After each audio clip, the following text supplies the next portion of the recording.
Welcome to the deep dive. Look, today we're going beyond just a main event preview. We're really digging into a moment that, well, our sources suggest might just split heavyweight history into before and after. We're talking Tom Aspinall versus Ciryl Gane, UFC 321. Yeah, this isn't just another title defense. It's loaded. I mean, loaded with emotional baggage, political angles. Yeah. Our mission here, for you listening, is really crucial. We need to cut through the usual hype and find those sharp, maybe even provocative truths buried in this whole story. We're right at the center, Tom Aspinall. He's kind of been built up as the new blueprint for heavyweights, right? A complete monster. Speed, precision, power, it's all there. But the claim that really grabbed you is him saying he retired Jon Jones without even fighting him. It's wild, isn't it? That quote, "I will retire Jon Jones without even fighting," and then, what it unfolded. It gives it some serious weight. But that's the crux of the whole thing, the pressure. Is Aspinall genuinely the evolution of mixed martial arts, like some are saying? Yeah. Or is his title reign still kind of living in the shadow of the guys he never actually faced? The controversies, too. Okay, let's break down Aspinall himself first, because he's not just some powerhouse slugger. There's real depth here.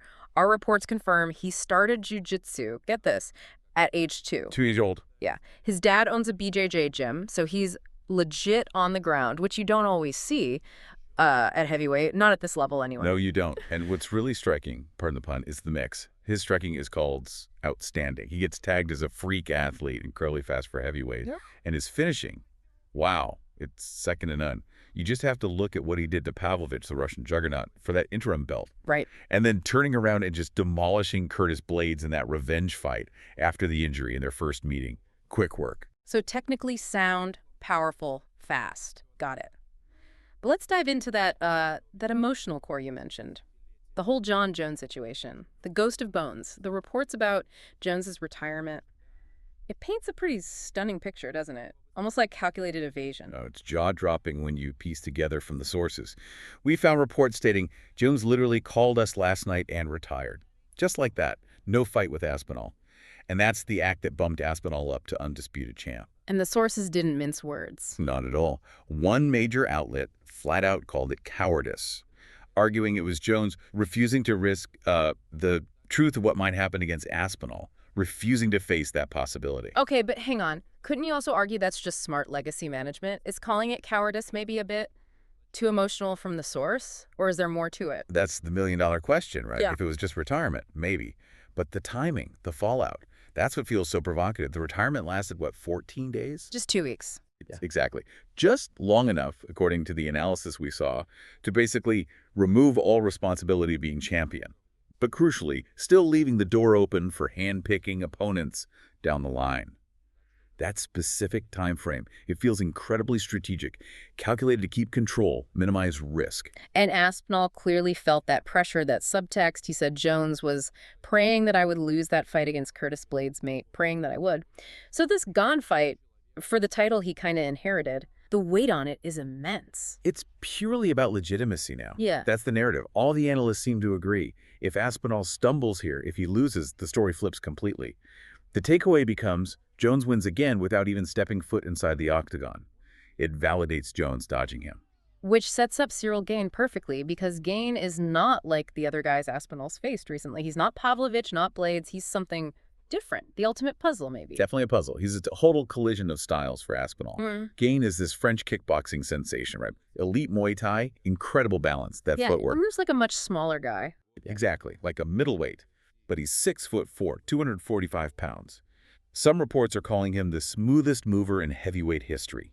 All about technique, precision, staying just out of reach. A good points fighter, a flicker. Yeah, built to frustrate. And it seems like he knows exactly what's needed here, moving his whole camp to Abu Dhabi for this fight, for no distraction, total focus. That tells you he respects the threat Aspinall brings. He sees this as chess. And he has to be that focused, because Gane's biggest strength, that elusiveness, is also tied directly to his biggest vulnerability. He's only really faltered twice, right? In Ngannou and Jones. Both title fights. And both losses expose the exact same weakness. Okay, let's pinpoint that. What's the pattern? What happens when Gane gets pushed off his game plan? His game collapses. Simple as that.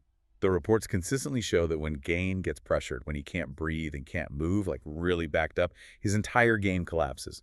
In Ngannou, who everyone thought was just a striker, outgrappled him. Right, on injured knees too, wasn't it? Exactly. And then Jones just submitted him almost instantly.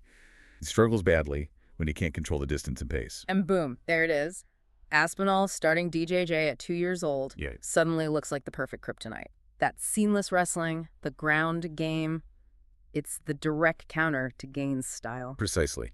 Aspinall's threat is layered. He's comfortable on the ground. He even warned Gane directly, said, I can grapple, I've got a lot of power. So that's the explosive dynamic. If Gane keeps it at range, plays that chess match, he's incredibly dangerous. He can make Aspinall look lost chasing him. If Aspinall can cut off the cage, impose his will, turn it into a chaotic storm, close that distance quickly, the consensus seems to be it could be over fast. Gane wants to make Aspinall chase, but with Aspinall's speed and timing, chasing might just be a quick path to a knockout or a takedown. The tactical side is fascinating for sure. But believe it or not, the political stakes surrounding this fight, they might be even higher. Starting with Dana White and the UFC brass, our sources are pretty blunt. The UFC needs Aspinall to win this and win decisively. Okay, why? Why the urgency for an Aspinall win specifically? What's the headache if Gane pulls it off? Well, if Gane wins, it instantly legitimizes Jon Jones' heavyweight title run all over again. Remember, Jones absolutely dominated Gane to win that vacant belt. So a Gane victory suddenly makes Jones look even better and keeps the door wide open for Jones to come back and demand a huge fight. It gives Jones extra leverage. And Jones is still in the USADA pool. He still wants a big fight. And the fight he supposedly wants is that White House card, right? For listeners who might not be deep in the weeds, explain why that specific event matters and why Dana White reportedly wants Jones away from it.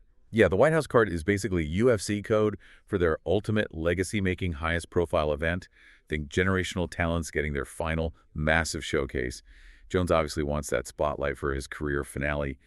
But Dana White seems pretty determined publicly, and sources say privately, that he does not want Jones anywhere near that kind of platform.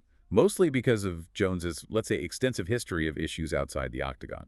Gotcha. So an Aspinall win cleans things up politically. Absolutely. It's the smoothest path forward for the UFC. If Aspinall wins convincingly, they can just pivot. The talk is they could make Aspinall versus Pereira, the light heavyweight champ moving up, for the heavyweight title at the White House.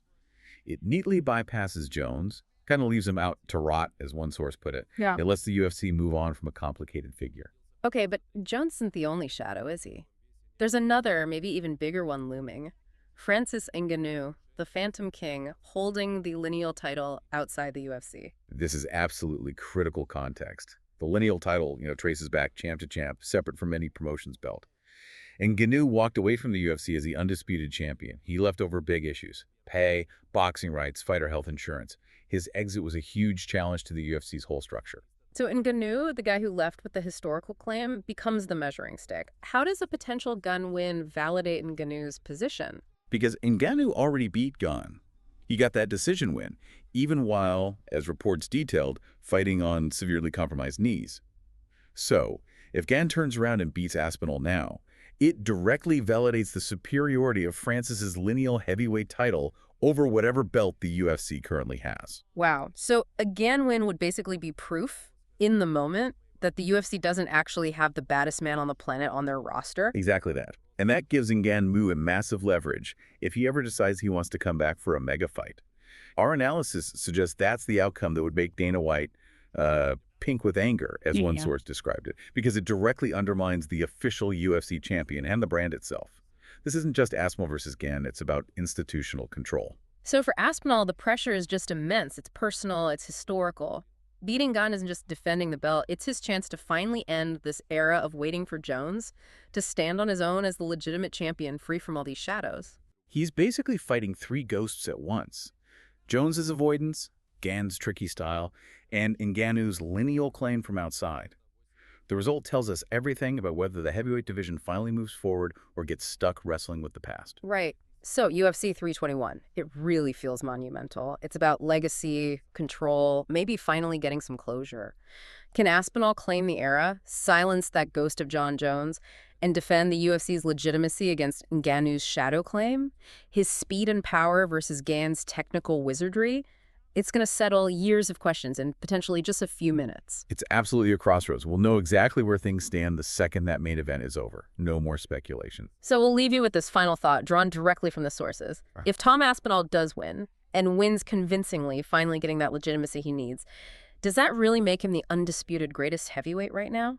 Or does the legacy of Francis Ngannou, the champ who walked away, the man Aspinall still hasn't faced, continue to cast that necessary, maybe uncomfortable shadow over the whole division? Something to think about heading into fight night.